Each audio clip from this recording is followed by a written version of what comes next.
So hi guys, welcome back to this channel. This is your Hrithik भैया और हम एक सफर में निकले थे जहां पर आज सफर का तीसरा दिन है। हम पहुंच चुके हैं करंट इलेक्ट्रिसिटी में। हमने दो ट्रैक पूरे कर लिए। पहला चैप्टर इलेक्ट्रिक चार्जेस और दूसरी यूनिट हमारी जो दूसरा चैप्टर था हमारा पोटेंशियल, हमने दोनों को कवर किया। मेरी एक्सपेक्टेशन सब आपसे इतनी है कि आप लिख के प्रैक्टिस कर रहे हो, सिर्फ ऊपर ऊपर से नहीं, क्योंकि लिख कर ही आपको वो रिजल्ट मिलने वाले हैं। तो ये है हमारा चैप्टर नंबर 3 करंट इलेक्ट्रिसिटी और हमारा टारगेट आज भी वही है। हम अपने टारगेट से बिल्कुल नहीं हटेंगे क्योंकि हम सही समय पे सही टारगेट को अचीव करने निकले। एक दिन पहले 70 मार्क्स लाने नहीं निकले हम। अपनी अभी भी हमारे एग्जाम एक महीना है, तो हम डेली दो कदम बढ़ाएंगे ना, दो कदम, तो अपनी मंजिल तक पहुंचने से हमें रियलिस्टिकली कोई नहीं रोक सकता। एक होता है इम्प्रैक्टिकल, फालतू बकवास है, एक दिन पहले देख के मैं 70 ले आऊंगा ना। हम एक महीने पहले हैं, हर सब्जेक्ट को बैलेंस करके हम अगर दो स्टेप्स भी चलेंगे, फिजिक्स में, केमिस्ट्री में, मैथ्स में, इंग्लिश में, हंस के पहुंचेंगे। लेकिन वो जो ट्रैक होना चाहिए वो रियलिस्टिक होना चाहिए। डेली इक्वल टाइम दो और बैठ के प्रोक्रेस्टिनेट नहीं किया, बैठ के कुछ और सोचने लग गए।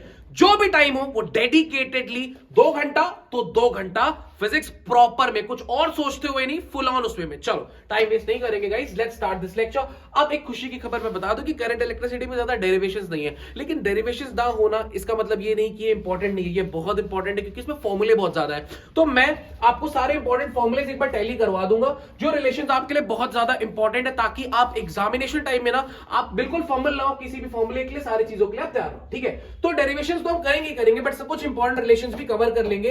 हाँ, माना कि ये डेरिवेशन बेस्ड वीडियो ही रहेगी, लेकिन कुछ फॉर्मुलेस बता दूंगा क्योंकि मैंने आपको बोला था ना मैं एक क्वेश्चन सॉल्विंग वाली वीडियो बनाऊंगा। उसमें फिर यहां से जब आप पढ़े रहोगे तो इजी हो जाएगा। बाकी जो छूटेगा, जैसे टेम्परेचर वेरिएंस हो गया, जैसे कई ऐसे थ्योरेटिकल चीजें जो बहुत ज्यादा थ्योरी है, वहां पर उसको कवर करेंगे। तो यहां पे पढ़े रहोगे तो इजी रहेगा, आसान हो जाएगा, जल्दी चीजें हो जाएंगी। ठीक है, तो चलो, तो सम इंपॉर्टेंट रिलेशन, कुछ जरूरी रिश्ते जो आपको पता होना चाहिए। सबसे पहले तो अगर हम बात करें करंट की, तो करंट आपको पता है कि दो तरह से, एक एवरेज और एक इंस्टेंटेनियस। तो अगर मैं एवरेज करंट की बात करूं, एवरेज जो आप एक अच्छे खासे इंटरवल तक स्टडी करते हो, तो एवरेज करंट का फॉर्मूला सिंपली आपका delta Q by delta T.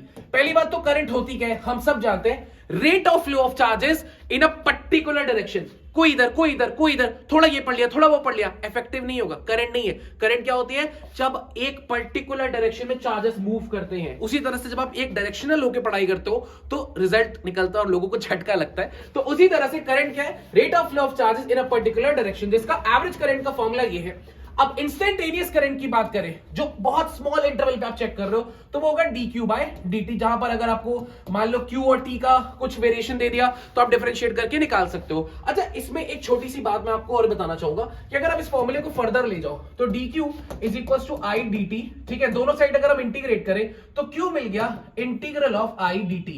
अच्छा, इसका मतलब क्या है कि अगर आपको कुछ ऐसे क्वेश्चन आ गए जहां पर आपको करंट और टाइम के बीच का ग्राफ दे दे और कोई ऐसे कोई कर्व बना दे और आपसे बोले चार्ज बताओ, तो इंटीग्रल ऑफ आई dt का मतलब होता है एरिया अंडर दी कर्व। इसको मैं पहले इसलिए बता दे रहा हूं, वैसे ही थोड़ा न्यूमेरिकल बेस्ड हो गया, लेकिन मैंने बोला था ना कि हम फील्डिंग लगा के चलेंगे, फील्डिंग रहेगी हमारी ताकि हम प्रिपेयर्ड रहे हर चीज के लिए।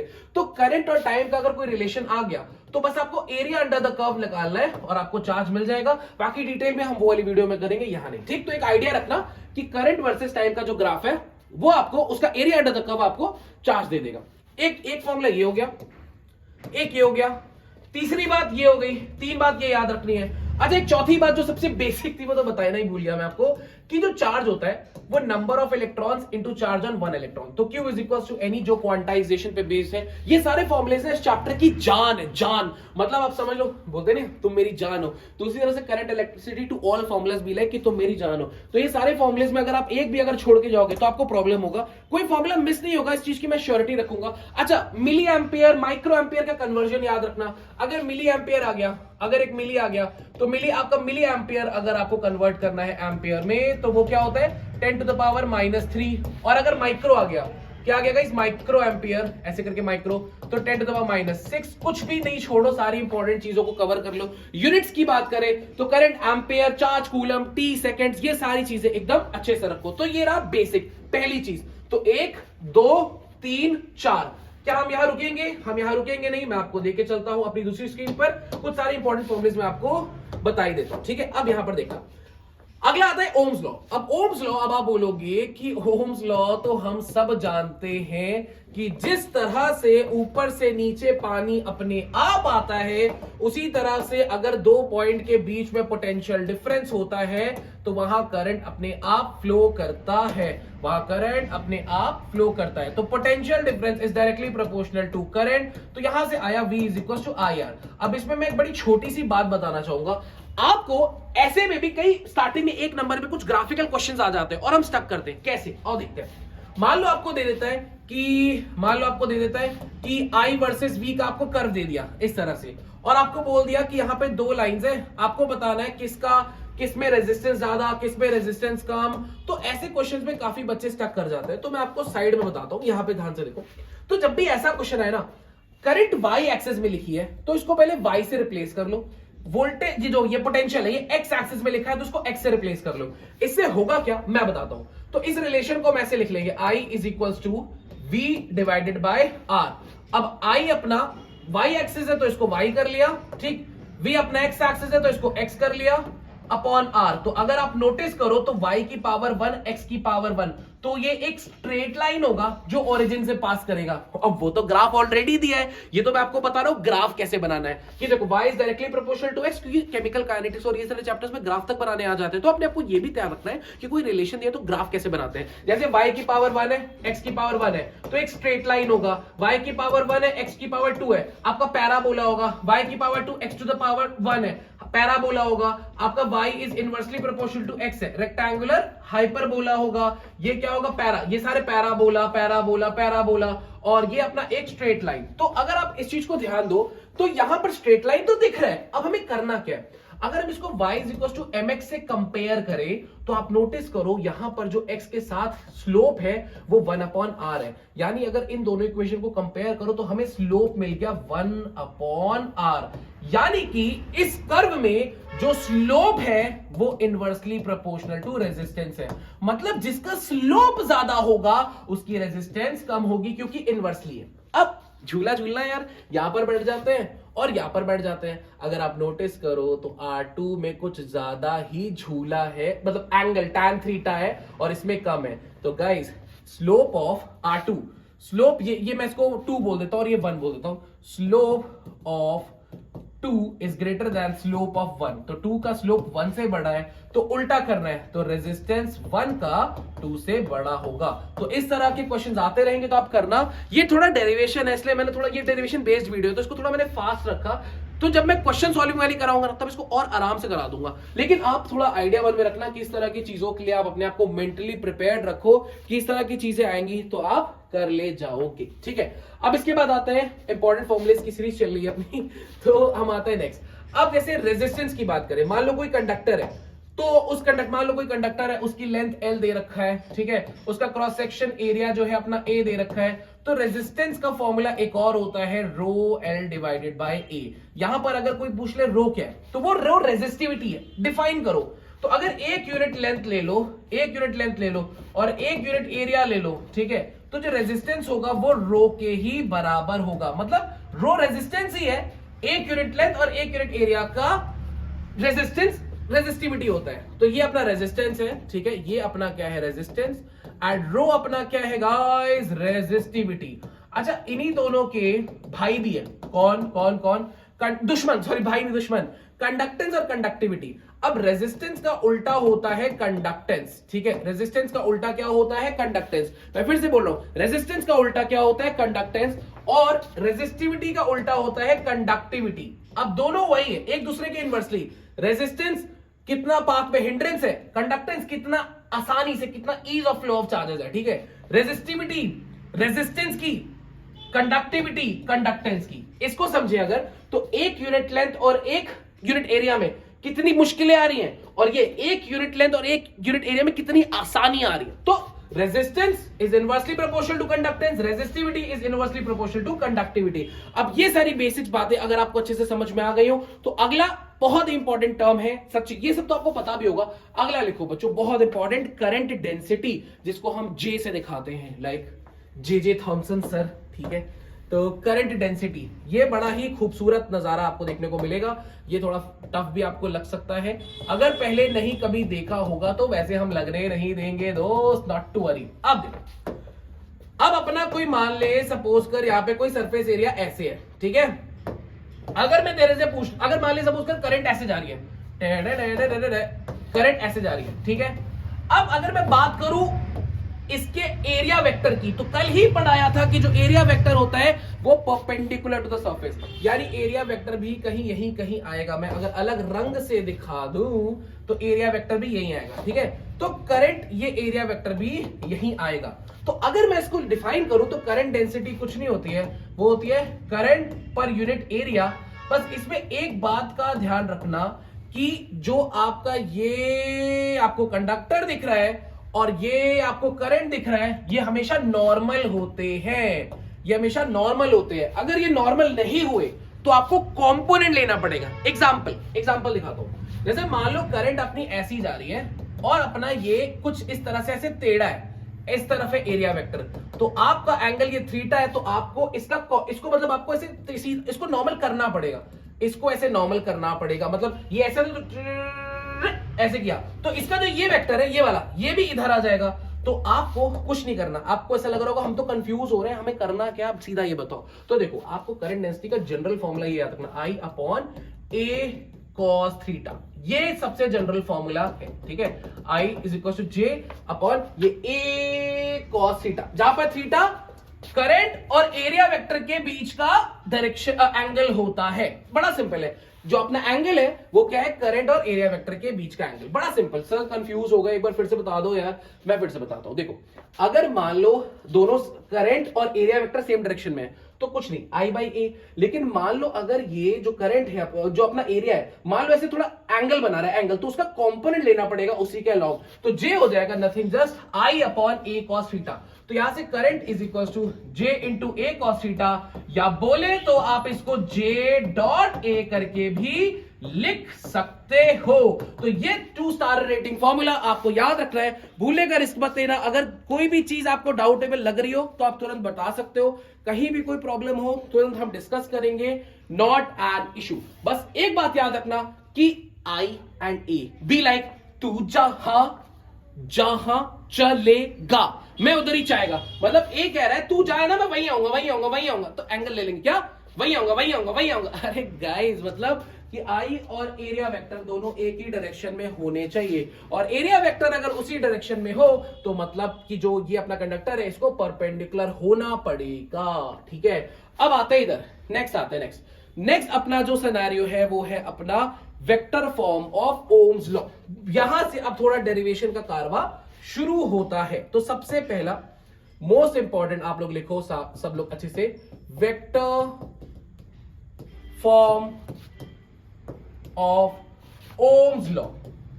अभी तक ओम्स लॉ क्या पढ़ा था हमने, ये पढ़ा था कि V is directly proportional to I, so V is equal to IR, यानी कि V बाई I का जो रेशियो है वो एक कांस्टेंट होता है रेजिस्टेंस। ये था ओम्स लॉ।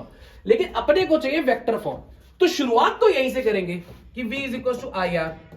अब इसको वेक्टर क्वांटिटीज में लेकर आना है। वेक्टर कौन है, इलेक्ट्रिक फील्ड है, करंट डेंसिटी है, तो इनके टर्म्स में लेकर आना है। इलेक्ट्रिक फील्ड वेक्टर है और अपना करंट डेंसिटी वेक्टर है, तो कैसे आएगा। तो यार अपने दिमाग में जोर डालो कि हमने लास्ट क्लास में एक स्टार रेटिंग रिलेशन पढ़ा था कि V is equal to E into D या L, याद आया। पहला वो रिलेशन से इसको रिप्लेस करो। दूसरा आज ही पढ़ा, resistance is rho L upon A। हाँ जी, यहां पे मैं क्लाउड लगा देता हूं जो मैं अलग से काम कर रहा हूं, R is equal to rho L upon A। यहां से L से L कटा तो इलेक्ट्रिक फील्ड जो आ गई वो कितनी आ गई, I रो अपॉन A। अब अपनी पॉकेट में आंसर आने वाला है, क्यों, क्योंकि करंट अपॉन एरिया ही करंट डेंसिटी होता है। तो यहां से E is equal to J into sigma, sigma को इधर भेज दो तो यहां पे हो जाएगा E अपॉन, सॉरी ये रो है, रो, तो रो को इधर भेज दो, सिग्मा आने वाला है ना तो उसकी याद, तो 1 अपॉन रेजिस्टिविटी ही सिग्मा यानी कंडक्टिविटी होती है। तो यहां से आपका E sigma is equal to J। यार गाइस मैं कंफ्यूज ना होना आप लोग, ये रेजिस्टिविटी है, ठीक है। रेजिस्टिविटी इधर आई तो यार गाइस ये देखो ना, ये देखो कहां गया, रेजिस्टिविटी कंडक्टिविटी एक दूसरे के उल्टे होते हैं, ठीक है ना, तो कंफ्यूज मत होना। ऑलराइट, सो यहाँ पर ये 1/ρ सिग्मा हो गया। तो ये वेक्टर फॉर्म आ गई, किस तरह से आपको लिखना है, देखो स्टेप बाय स्टेप अगर आप चलोगे तो आपको कोई भी प्रॉब्लम नहीं होगी। ये वेक्टर क्वांटिटी और ये भी अपनी वेक्टर क्वांटिटी, ये है Ohm's law in vector form. तो ये सारी चीजें अगर आप अच्छे से याद रखोगे तो कहीं भी आप फंसने नहीं वाले, ये मेरी आपको एश्योरिटी है। तो अगर इतने फॉर्मूले आप सबको पूरी तरह से क्लियर है तो आप लोग देख लो, और अगर किसी भी तरीके का कोई डाउट है तो प्लीज डू मेंशन। हमने कोशिश की कि आपको एक बेसिक लेआउट सारे फॉर्मूले की दे दे, क्योंकि इसमें कोई डेरिवेशन खास था नहीं, बट सारे फॉर्मूले थे। अगर इसकी विदाउट हम इस लेक्चर को स्टार्ट करते ना, आपको वो फील नहीं आता। और मैंने ये कोशिश की कि सारे फॉर्मूलेस में कवर कर लूं, सब कुछ मैंने किया स्टार्टिंग का जितने शुरुआती है। तो आई होप ये इतना कवर हो चुका है। तो अब हम अटैक करने के लिए रेडी हैं अपने मेन लेक्चर में। So guys, energy level should be high, और हम शुरू करेंगे आज की क्लास की हमारी पहली डेरिवेशन, जो कि है drift velocity of an electron. अब ये ड्रिफ्ट वेलोसिटी कहां से टपक गया, क्या इसकी पूरी कहानी है, इसको जानने के लिए पहले 30 सेकंड्स आप एक काम करो, क्या कि जितने फॉर्मूले अभी हम लोगों ने पढ़े उसको पूरा टैली कर लो। कम ऑन, कौन कौन से फॉर्मूले पढ़े, क्विकली क्विकली क्विकली क्विकली। हमने ओम्स लॉ पढ़ा, हमने I is equal to Q by T, D Q by D T, Q is equal to N E पढ़ा, और हमने कितने कितने, फिर हमने करंट डेंसिटी पढ़ा, करंट अपॉन एरिया पढ़ा। वहां पे ये भी चीज देखी कि करंट और एरिया यूनिट वेक्टर से एरिया वेक्टर सेम डायरेक्शन में होने चाहिए, अगर नहीं है तो current upon A cos theta लेंगे। फिर हमने क्या पढ़ा, हमने ओम्स लॉ को डिराइव किया वेक्टर फॉर्म में। कैसे किया, V is equal to I R में पुट कर करके हम J is equal to sigma E तक पहुंच गए। अब हमें ड्रिफ्ट वेलोसिटी करना है। देखो फिर से रिलेशन है, इसके बाद डेरिवेशन खास है नहीं, तो मेन अपना ये ड्रिफ्ट वेलोसिटी है, ठीक है। उसके बाद ओम्स लॉ की डिडक्शन हमने अभी कर ली, एक और स्टाइल से कर दूंगा, वेक्टर फॉर्म वाली अलग है, ये अलग है, ठीक है। और इसके बाद अपना फिर से देखो रिलेशन ही है, और ये सब तो फॉर्मूला पूरा फॉर्मूला ये चैप्टर में आपको दिख रहा होगा। और इसके बाद सिर्फ फॉर्मूला, और फिर अपना एक रिलेशन, फिर ये उस तरह से प्रूफ करना है अपने को। और व्हीटस्टोन ब्रिज है, व्हीटस्टोन ब्रिज के अलावा कोई डेरिवेशन और इसके बाद है नहीं, ठीक है। हमारी टीम ने पोटेंशियोमीटर भी लिया हुआ है, बट वो डिडक्टेड है, तो हम जो है व्हीटस्टोन ब्रिज तक ही इसको करेंगे, ठीक है। अगर किसी को पोटेंशियोमीटर भी सीखना होगा तो वो भी कमेंट सेक्शन में बताना, हम डेफिनेटली कवर कर देंगे, राइट, ठीक है। चलो, तो अब आते हैं ड्रिफ्ट वेलोसिटी की पूरी कहानी पर, और क्विकली इसको खत्म करने की कोशिश करते हैं, ठीक। चल, सो क्या इसकी पूरी पिक्चर। अब जिस तरह से हम जब अपने क्लासरूम में बैठे होते थे बचपन में, तो होता क्या था, जब प्रिंसिपल मैम नहीं होती थी ना, तो हम सब इधर उधर लड़ रहे, भिड़ रहे, इधर उधर कर रहे होते हैं। फिर लेकिन जैसे ही हमारी क्लास की टीचर या प्रिंसिपल मैम आ गई, हम सब एकदम असाइन होकर एकदम लाइन से खड़े हो जाते थे। तो उसी कहानी को हम यहाँ अप्लाई करेंगे। सपोज करो गाइस, यहाँ पर एक हम कंडक्टर अगर ले ले जिसकी लेंथ L है और एरिया क्रॉस सेक्शन E है, ठीक। यहाँ पर जो इलेक्ट्रॉन्स है ना, रूम टेम्परेचर की एनर्जी, रूम टेम्परेचर में इनके पास एनर्जी रहती है, तो उसको लेकर ये रैंडमली मूव करते रहते हैं। और आप विश्वास नहीं मानोगे, इनकी स्पीड पता है 10 to the power 5 होती है मीटर पर सेकेंड। मतलब ऐसे मूव कर, इतना रैंडम मूवमेंट, और इनका अमाउंट भी कम नहीं है। अगर आप 1 मीटर क्यूब लोगे ना, तो 1 मीटर क्यूब में लगभग आपको 10 to the power 28 free electrons मिल जाएंगे, और उनकी speed 10 to the power 5 meter per second. मतलब आप इमेजिन भी नहीं कर सकते, इतने ज्यादा ये अमाउंट में, और इतनी ज्यादा इतना तेज ये मूव कर रहे हैं। तो अब हुआ क्या, अगर हम इनकी इनिशियल एवरेज वेलोसिटी निकालें, तो कोई इधर जा रहा है, कोई इधर जा रहा है, कोई उधर, तो बेसिकली है ना, एक दूसरे के इफेक्ट को एक तरह से कैंसिल आउट कर दे रहे हैं। क्योंकि देखो वेलोसिटी वेक्टर क्वांटिटी है, अब एक इधर जाएगा एक इधर जाएगा, तो क्या ही जाएगा, राइट। तो इतनी शॉर्ट में बात याद रखो कि इनिशियल एवरेज वेलोसिटी इनकी अगर हम कैलकुलेट करें, सबकी U1, U2, U3 सबकी ले ले, और अगर हम सबकी एक एवरेज इनिशियल वेलोसिटी कैलकुलेट करें, तो वो अपनी 0 आती है इनिशियली, ठीक। Now principal ma'am comes into the house, ठीक है, टन टन टन। अब देखो सारे इलेक्ट्रॉन, हमने यहाँ पे इलेक्ट्रिक फील्ड लगा दी, ये हमारी प्रिंसिपल मैम, ठीक। ये प्लस ये माइनस, इलेक्ट्रिक फील्ड की डायरेक्शन पॉजिटिव टू नेगेटिव। अब ये इलेक्ट्रिक फील्ड क्या करेगी, प्रिंसिपल मैम सबको ले धनाधन ले सब पे फोर्स लगाएंगी, राइट। तो जितने बदमाश हैं, जितने इलेक्ट्रॉन्स हैं, सब पे अब फोर्स लगने लगेगा। और लास्ट वीडियोस में मैं बता चुका हूं कि अगर इलेक्ट्रिक फील्ड राइट है, ये नेगेटिव बच्चे, तो फोर्स लेफ्ट लगेगा, यानी इन सारे इलेक्ट्रॉन्स पे फोर्स लेफ्ट लगेगा। और हम सब जानते हैं कि electrons moving in a particular direction gives current, यानी अब अपने को करंट मिलेगी क्योंकि सारे इलेक्ट्रॉन्स एक डायरेक्शन में मूव करने लग गए।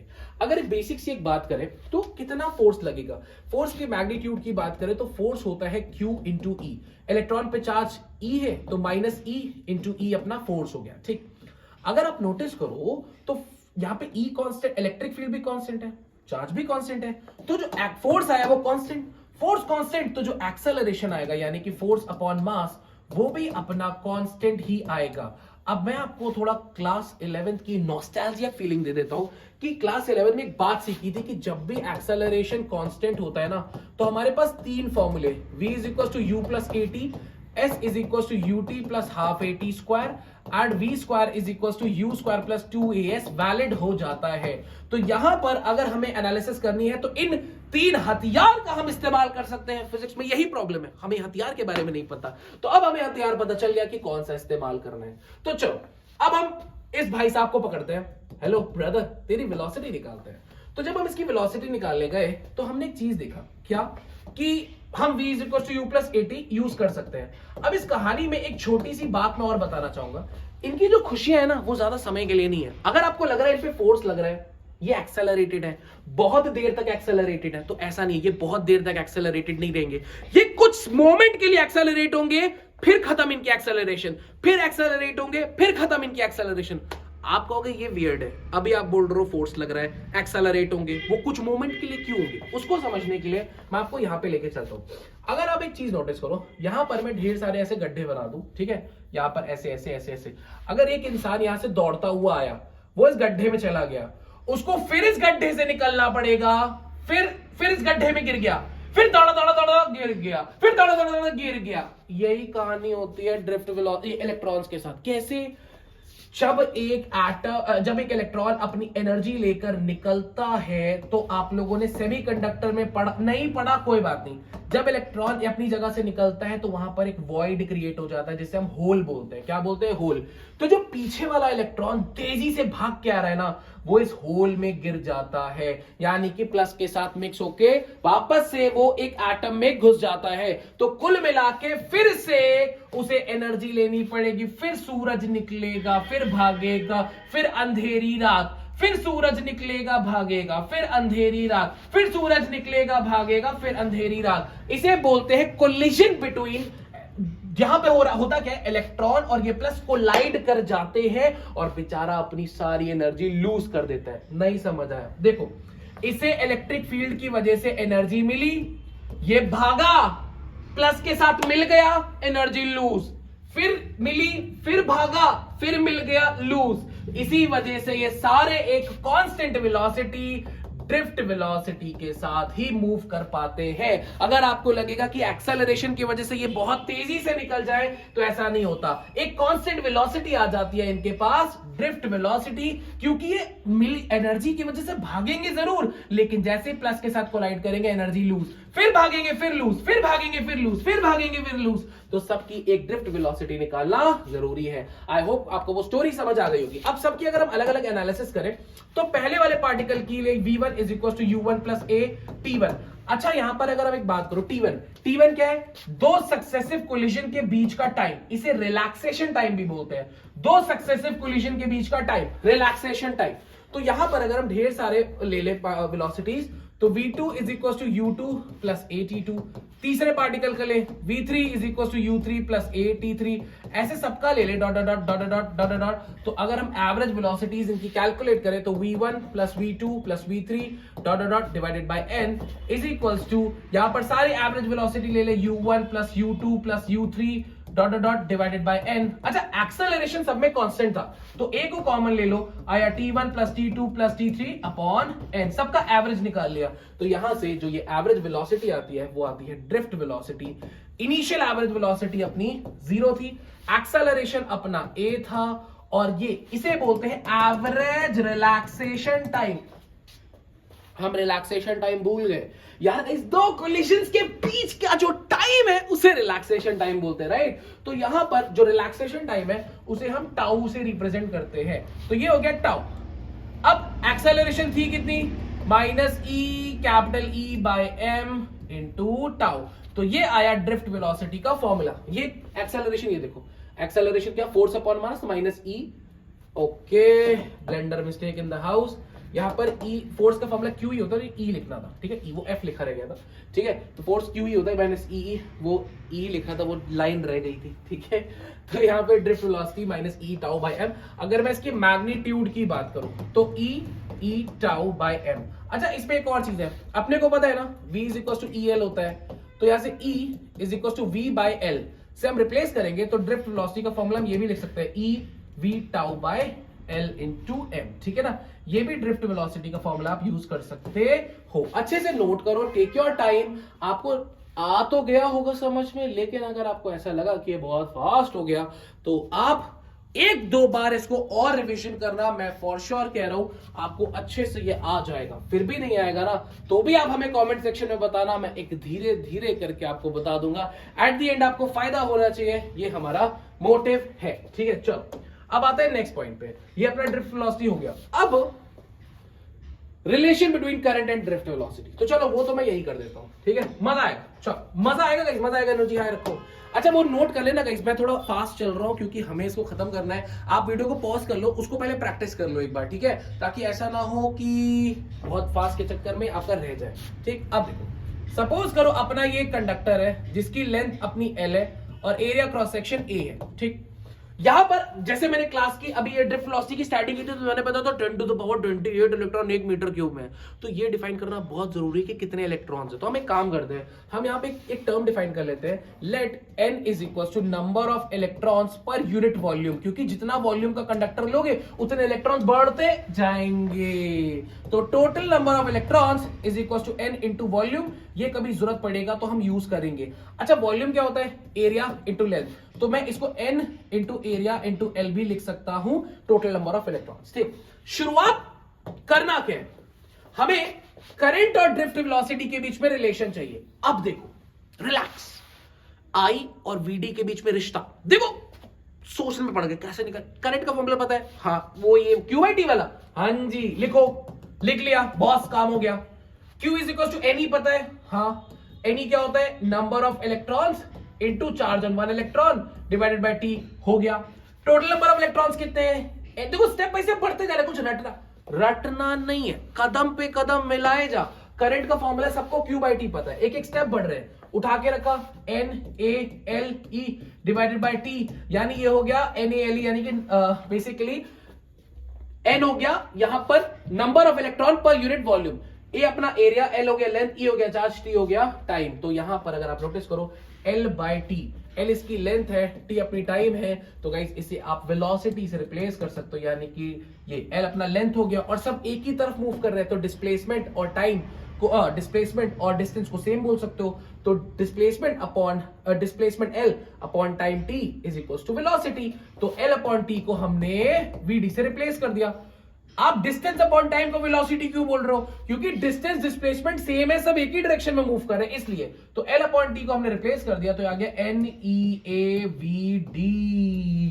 3 स्टार से रिलेशन ये भी कम नहीं है, I is equal to NeAVD, ठीक है। तो ये है relation between current and drift velocity. अच्छा इसी से अभी हम ओम्स लॉ भी प्रूफ कर देते हैं।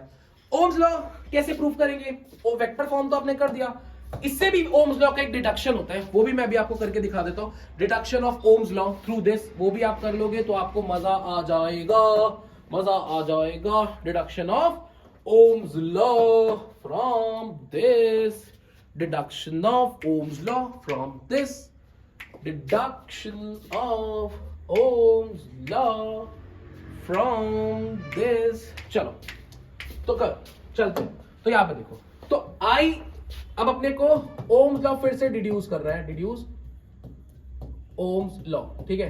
तो अब आप लोग थोड़ा ध्यान से देखना, बहुत ध्यान से। I is equal to NeAVD आ गया, यस। VD क्या होता है, E टाउ बाय M, या बोले तो EV टाउ बाय LM। मैं मैग्नीट्यूड की बात कर रहा हूं इसलिए मैंने नेगेटिव नहीं लिया, ठीक है, ओके।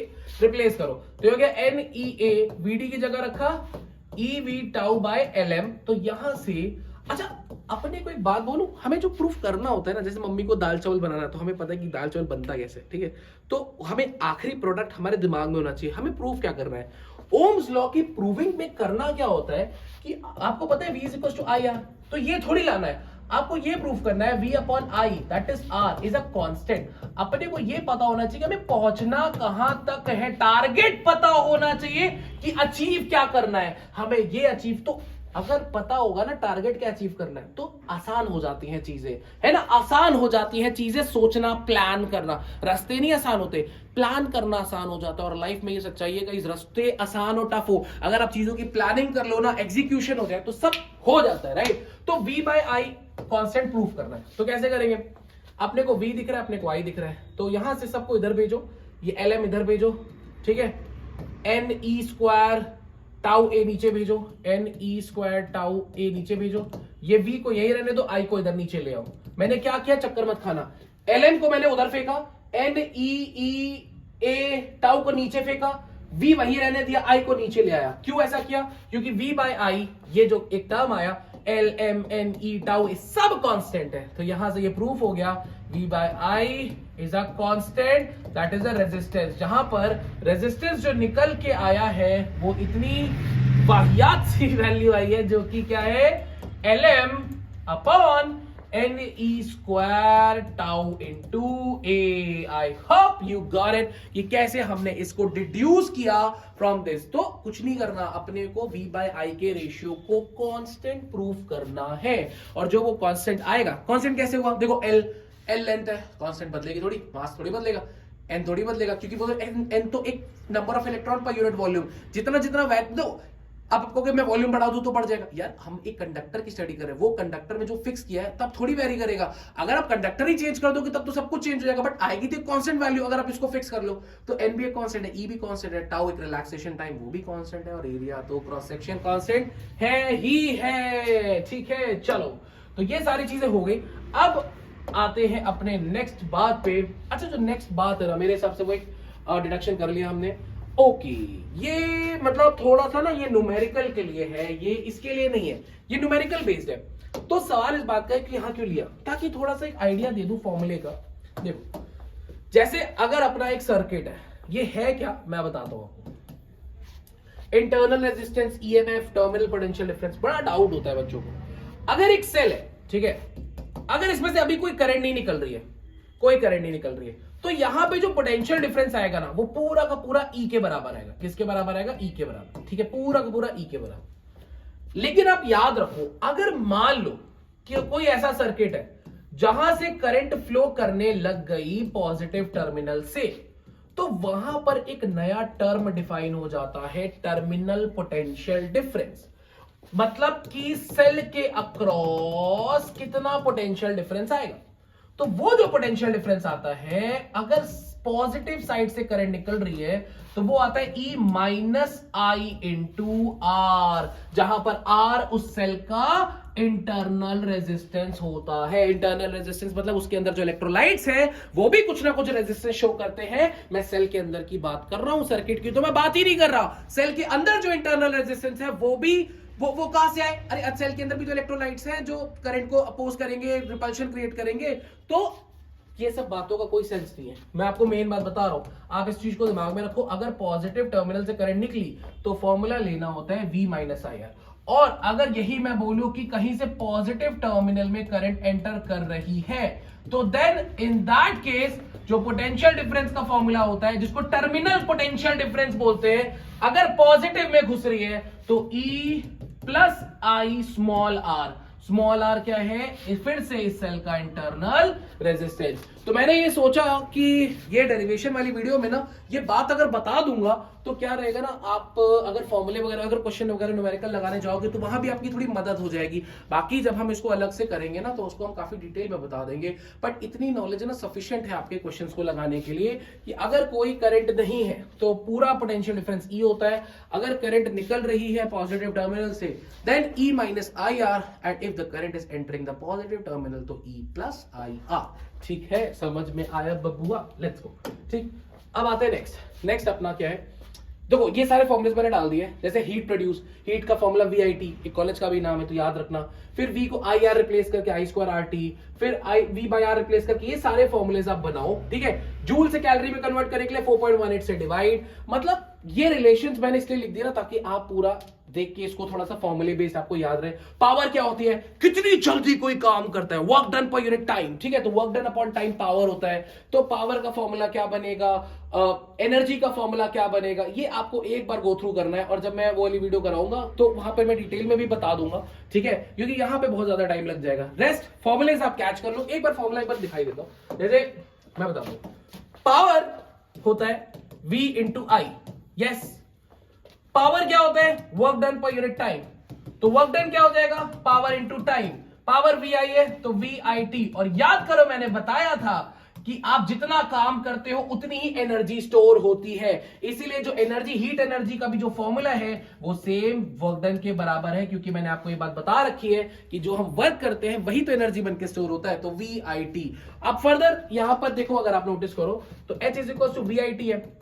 मान लो क्वेश्चन में करंट दिया है तो V को IR रिप्लेस कर देना, तो ये क्या हो जाएगा, IR इंटू आई इंटू टी, यानी I²RT, ठीक। सपोज करो क्वेश्चन में वोल्टेज दिया है तो I को V/R रिप्लेस कर दो आप, ठीक, और उठा के इसी रिलेशन में पुट कर दो, तो वहां पे फॉर्मूला हो जाएगा V into V/R into T, यानी कि V²/RT।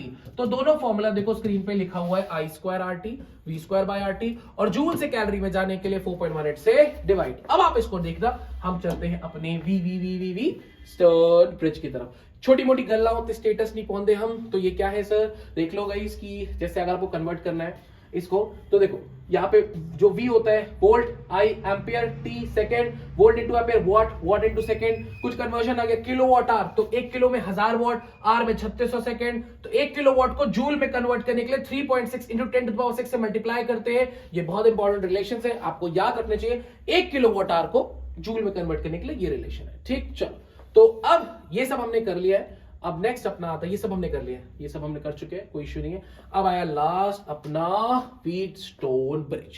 बैलेंस्ड व्हीटस्टोन ब्रिज की पूरी कहानी आपको हमेशा याद रहनी चाहिए कि इसमें ये होता है कि 5 रेजिस्टर्स की गेम है, 5 रेजिस्टर्स का जोड़ा, और ऐसी गेम है कि जो बीच वाला है ना उसको उल्लू बना देते हैं, मतलब बीच वाले से कोई करंट ही नहीं जाती, बाकी 4 गेम खेल जाते हैं, बाकी 4 प्लेयर बन जाते हैं। आओ मैं आपको इसकी दुनिया में लेकर चलूं।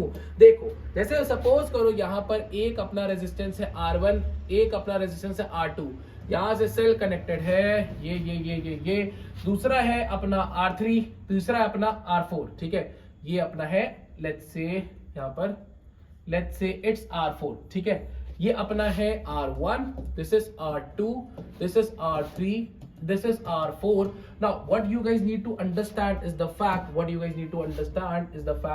that यहां पर एक बीच में एक रेजिस्टेंस होता है जिसकी हम मेजरिंग करते हैं, और ये मिलता है कि यहां से कोई करंट नहीं फ्लो करती, और इसे बोलते हैं बैलेंस्ड व्हीटस्टोन ब्रिज। 5 रेजिस्टर्स है, 1 2 3 4 5। अच्छा एक काम करते हैं, चलो इसको पूरा ड्राइव करते हैं, ठीक है। सपोज करो गाइस यहां से इस सेल से करंट निकली E, इस सेल से करंट निकली I, इधर गई I1, इधर गई I2, अब I1 जा रहा है, इधर से करंट को IG भेज दिया, अब I आया, IG इधर चला गया, तो क्या बचा, I1 माइनस IG, ठीक है, ये गया, इधर से IG आ रहा है और इधर से I2 आ रहा है, तो टोटल इधर जाएगा I2 प्लस IG। नाउ इधर से I2 प्लस IG आ रहा है, उधर से I1 माइनस IG, तो इसको जोड़ोगे तो IG कट जाएगा, तो वापस से I1 प्लस I2 यानी कि I चला जाएगा। इसको समझने के लिए ना थोड़ा सा हमें किरचॉफ लॉ भी समझना पड़ेगा, तो आओ दोस्तों थोड़ा सा किरचॉफ लॉ मैं आपको बता देता हूं। वो था क्या, सेकंड लूप लॉ, तो बहुत इंपॉर्टेंट था, मैं एक शॉर्ट में बताता हूं। लूप लॉ ये कहता है कि नेट एक साइक्लिक लूप में अगर आप ट्रैवल करोगे तो पोटेंशियल डिफरेंस 0। अब मेजॉरिटी को तो ये बात पता होगी, थोड़ा प्रॉब्लम कहां होती है ना, साइन कन्वेंशंस में होती है। तो मैं आपको सिर्फ 2 चीज बताता हूं, वहां पर करना क्या होता है, जैसे मान लो ये अपनी लूप है, ठीक है, ये अपनी लूप है, इतना सिंपल है, आपको 2 चीजें डिफाइन करनी है, एक करंट की डायरेक्शन और एक सेल्फ की डायरेक्शन, ठीक। आपको करंट डायरेक्शन और सेल्फ की डायरेक्शन डिफाइन करनी है। अच्छा, इसमें खास बात पता है क्या याद रखनी है कि जब भी हम हायर से लोअर जाएंगे तो पोटेंशियल का ड्रॉप आएगा तो माइनस लेंगे, लोअर से हायर जाएंगे तो पोटेंशियल का गेन आएगा तो हम प्लस लेंगे। मतलब जैसे कहीं भी अगर हम हायर पोटेंशियल से लोअर जाएंगे तो पोटेंशियल का ड्रॉप आएगा तो साइन कन्वेंशन माइनस लेंगे, और लोअर से हायर जाएगा तो पोटेंशियल में गेन आएगा तो प्लस लेंगे। अब आपके मन में डाउट आया हमें कैसे पता चलेगा कहां हायर कहां लोअर, तो देखो सेल में बहुत आसान, जो छोटा वाला है वो लोअर, जो बड़ा वाला है वो हायर, ये नेगेटिव ये पॉजिटिव, ठीक। तो हायर से लोअर गए ड्रॉप नेगेटिव, लोअर से हायर गेन पॉजिटिव, ठीक है गाइस, ये याद रखना। सेल के अक्रॉस रेजिस्टर के अक्रॉस देखो करंट आई जू जू जू जू जू जू जू जू जू जू जू जू जू जू जू, करंट हमेशा हायर से लोअर जाती है, हायर से लोअर, तो ये हायर ये लोअर, तो अगर आप हायर से लोअर जाओगे ड्रॉप नेगेटिव, लोअर से हायर जाओगे तो गेन पॉजिटिव, ठीक। तो आई होप आपको ये कहानी समझ में आई। तो अगर इतनी कहानी समझ में आ गई तो चलो हम लोग किरचॉफ को अप्लाई करते हैं और यहां पर पूरी कहानी को समझते हैं। अब यहां पे लूप डिसाइड करना है, तो चलो पहली लूप हम इसे डिसाइड कर लेते हैं। ये पहले तो प्लस माइनस करंट का लिख लो, पहले करंट की डायरेक्शन असाइन करो। फर्स्ट स्टेप करंट की डायरेक्शन असाइन करो।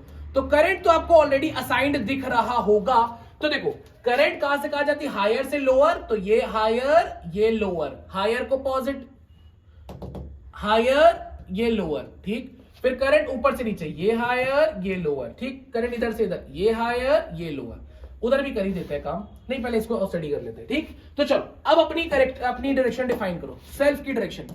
तो हम एक काम करते हैं, हम ऐसे जाते हैं ऐसे आके ए पर गए, ए पर वापस। तो चलो गाइस ये कारवे को शुरुआत करते हैं और मजा आएगी। चलो तो सबसे पहले आप वॉक करना ऐसे स्टार्ट किए, तो हायर से लोअर ड्रॉप या गेन, ड्रॉप या गेन ड्रॉप, तो माइनस पोटेंशियल का formula V is equal to I R, तो माइनस I1 इंटू R1। नहीं समझ आया यार गाइस, हमें करना क्या है, नेट पोटेंशियल डिफरेंस को जीरो, तो यहां पर कितना ड्रॉप आएगा, current into resistance, V is equal to I R, ठीक ओके। उसके बाद हम नीचे आए, नीचे जू जू जू जू जू जू जू, जब नीचे आए तो current IG resistance G, higher से लोअर ड्रॉप ड्रॉप, तो minus current IG resistance G। बात समझ आएगा, इस बात समझ आई, उधर गंदगी को साफ कर दिया जाए, बहुत बढ़िया, ठीक। फिर उसके बाद हम ऊपर जाएंगे, साइक्लिक है ना, हम ऊपर जाएंगे, फिर हम लोअर से हायर, गेन आया क्योंकि, और कितने का, I2 इंटू R2, तो plus I2 into R2 is equal to 0, equation number 1, टन टन टन, ठीक। अब अपने को पता है कि बैलेंस व्हीटस्टोन ब्रिज में कोई भी करंट गैल्वेनोमीटर से पास नहीं करती, तो हम IG को 0 रखेंगे। लेकिन चलो पहले सेकंड स्टेप भी बना लेते हैं, तब मजा आएगा, और सेकंड स्टेप यहां लिखते हैं, ठीक है। चलो लेट्स गो। तो देखो अब आप कैसे वॉक करना चाहोगे, आप ऐसे वॉक कर लो, यहां से वॉक करना शुरू करो और ऐसे वापस ऊपर की तरफ जाओ, ठीक है, जिसको हम क्लॉकवाइज कहते हैं। क्या कहते हैं, क्लॉकवाइज, ऐसे वॉक करो, क्योंकि करंट तो पहले डिफाइन है। तो पहले आप ऊपर से नीचे आए, जब नीचे आए तो हायर से लोअर, तो ड्रॉप, क्या आया गाइस, क्या आया ड्रॉप, तो I इंटू R यानी कि minus of I1 minus IG into R3, ठीक। फिर गए, अच्छा ये प्लस ये माइनस, अब आप लोअर से हायर जा रहे हो, तो गेन कितने का, करंट इंटू रेजिस्टेंस, तो plus I2 plus IG into R4, then फिर ऊपर जा रहे हैं, फिर लोअर से हायर गेन, ये देखो ऐसे अरे गाइस ऊपर जा रहे हैं, तो यहां पर IG इंटू रेजिस्टेंस कितना हो गया गाइस, यानी कि प्लस में लेना है, IG into G is equal to, वापस से A पर पहुंच चुके हैं, उस जीरो पर पॉइंट पर पहुंच चुके हैं, तो यहां पर आ गया net potential difference is equal to 0, equation number 2। अब इन दोनों को इक्वेशन को ही हमें निहारना है।